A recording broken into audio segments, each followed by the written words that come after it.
Ahmed Ally anasema hawezi kuwapongeza kwa ubingwa wa Kombe la Mapinduzi. Labda mpongezane wenyewe. Nadhani ni kwamba imewauma ama hasa Ahmed ndugu yangu alifikiri na sisi tutasubiri pongezi yake. Yaani Yanga ikae isubiri Simba waipongeze. Hapana. Sisi wala tukao tunasubiri pongezi yao na sisi tuendelea na ya kwetu. Na sio hilo tu. Amesema pia makombe sio mambo ya kipaumbele kwao. Si ndio bwana? Sikasema hivyo kwa makombe sio kipaumbele chao, kama yapo tu. Basi ndio timu. Unajua kila timu ina malengo yake. Wewe rafiki yako. Wakati Yanga malengo yetu ni kushinda. Hapana sasa. Mambo hayo mimi siwezi kuzungumza tukiwa tuko wawili. Nazungumza ambayo amezungumza public kama haya kusema kama makombe sio kipaumbele chao. Kwao ni agenda kama ilivyokuwa Mbeya Kwanza. Ilivyokuwa timu yetu ya wapi kule? Kikosi chetu kile cha Arusha, unaitwaje kile? TMA. TMA kule.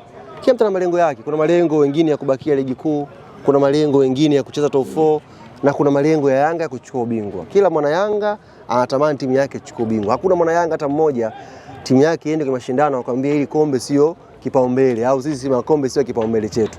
Sisi Yanga tushavuka hizo level na ndio maana tunawekeza nguvu kwenye kuchukua kila kombe inshallah.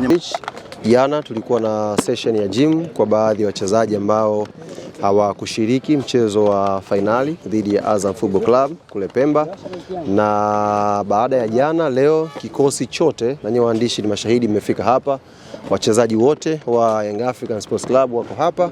Tunaanza maandalizi ya kuelekea mechi ya tarehe 19 dhidi ya Mashujaa. Baada ya hapo tutakuwa na mechi mbili za Champions League dhidi ya Al Ahly, na hizo ndio mechi ambazo tumeziwekea akili kubwa kwa sasa hivi. Kwanza mechi ya ligi, pili mechi mbili za Champions League. Kwenye kambi yetu mchezaji ambaye ni majeruhi ni Edmund John peke yake, ana shida kidogo tu na shida sio kubwa sana. Alipata knock kwenye nyama na anaendelea vizuri, nafikiri mnaweza kumuona hapo. Anaendelea vizuri, kwa hiyo maana yake ndani ya siku chache naye atajoin kwenye mazoezi pamoja na wenzake.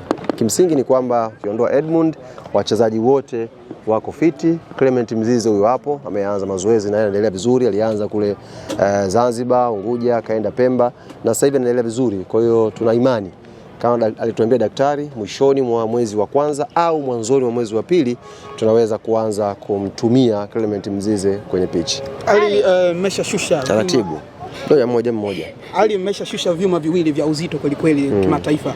Depu mmemtambulisha leo, lakini Ali Okello siku kadhaa nyuma. Mmeshamaliza usajili au shughuli bado inaendelea? Kwa mujibu wa taarifa ambayo nimepatiwa na mtendaji mkuu wa klabu yetu, zoezi la usajili bado linaendelea.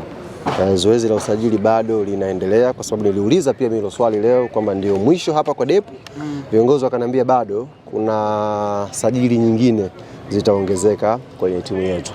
Lengo ni kuhakikisha tunaboresha timu. Unajua dirisha dogo ni unakwenda kuiboresha timu katika kila eneo ambalo mnatakiwa liongezewe nguvu. Kwa hiyo baadhi ya maeneo ambayo ripoti ya benchi la ufundi imeonyesha yanakwenda kuongezewa nguvu na usajili bado utaendelea kufanyika. Ali tujamuona Djigui Diarra.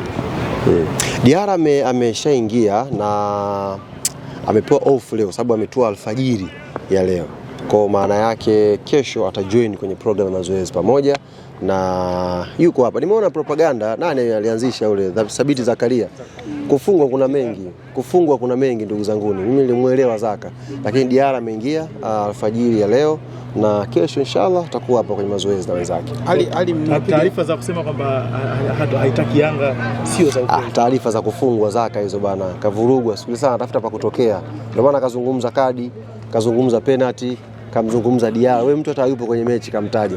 Ndio unajua kufungwa kuna majaribio mengi. Kwa hiyo watu wamuelewe Zaka na hayo matatizo akiwa anafungwa. Ali mnawapiga watu chenga ya mwili. Tulisoma maandiko sana Bala Conte, Dumbia wanatolewa kwa mkopo, lakini mpaka leo mnajiandaa mchezo wa ligi kuu. Tumeona hapa uwanjani. Kwanza unajua ukiangalia idadi ya wachezaji wa kimataifa kwa kanuni ambayo tuko nayo, ni kweli Young African tuna wachezaji wengi wa kimataifa tofauti na kanuni ambavyo inaelekeza. Kanuni inasema tuna wachezaji 12, lakini sisi ukitazama tunao zaidi ya 12. Kwa hiyo wanachama huenda wakawa wanajiuliza hii imekuwaje, lakini watoe shaka. Wako wachezaji ambao benchi letu la ufundi limetoa ripoti na tumepokea pia ofa kutoka vilabu mbalimbali. Jambo la kumhakikishia Hussein Masanza hayuko mchezaji hata mmoja hapa atakayempata.